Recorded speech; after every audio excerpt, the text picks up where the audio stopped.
Iron Harvest is an alternative take on the history of the 1920s.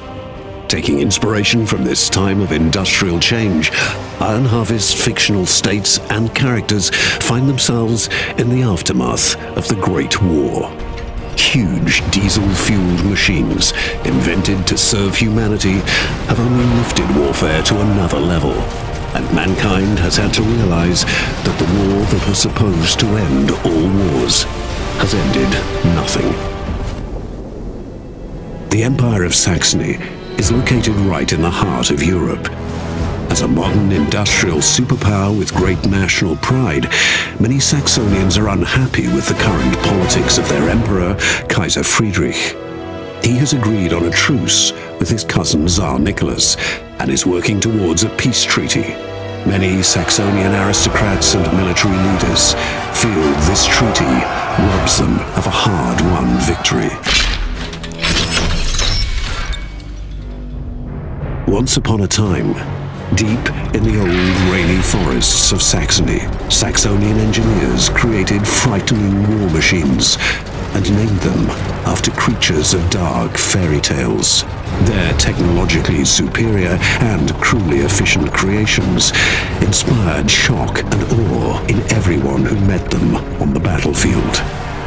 Meet the SLL-33 L. Koenig. He drew his name from a creepy Saxonian poem of a rider in the dark, haunted by this fierce creature.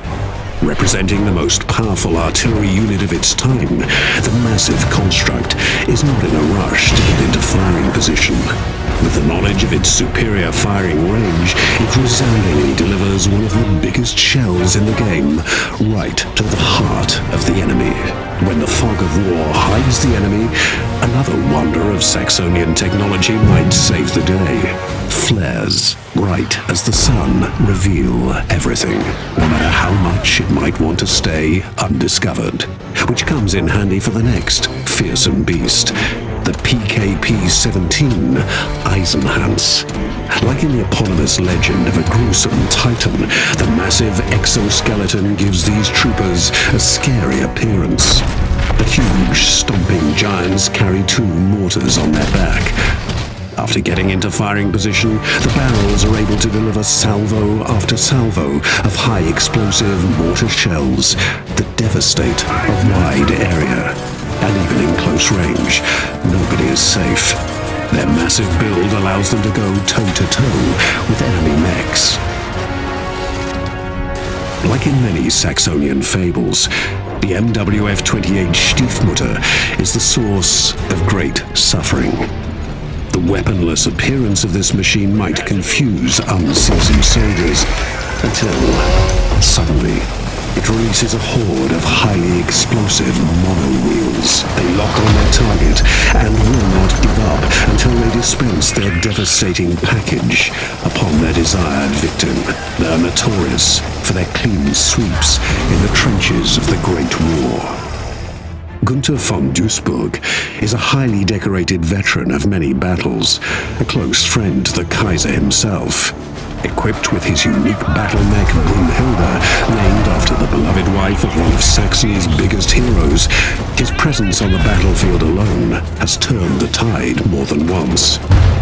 If that isn't enough, broadside after broadside of cannon fire and precise long-range mortar attack will do the trick.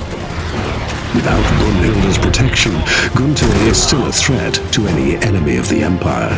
He uses a large caliber hand cannon and his mechanically enhanced blade arm to fight both infantry and mechs.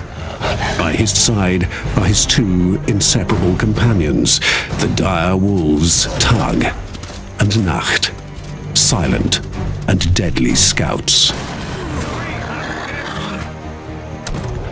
Saxony, the once proud and strong empire, is shaken to its very foundation. The old Kaiser fights against the fall of his Reich, besieged by enemies to the east and from within. Secret forces see an opportunity to topple the monarchy and seize power.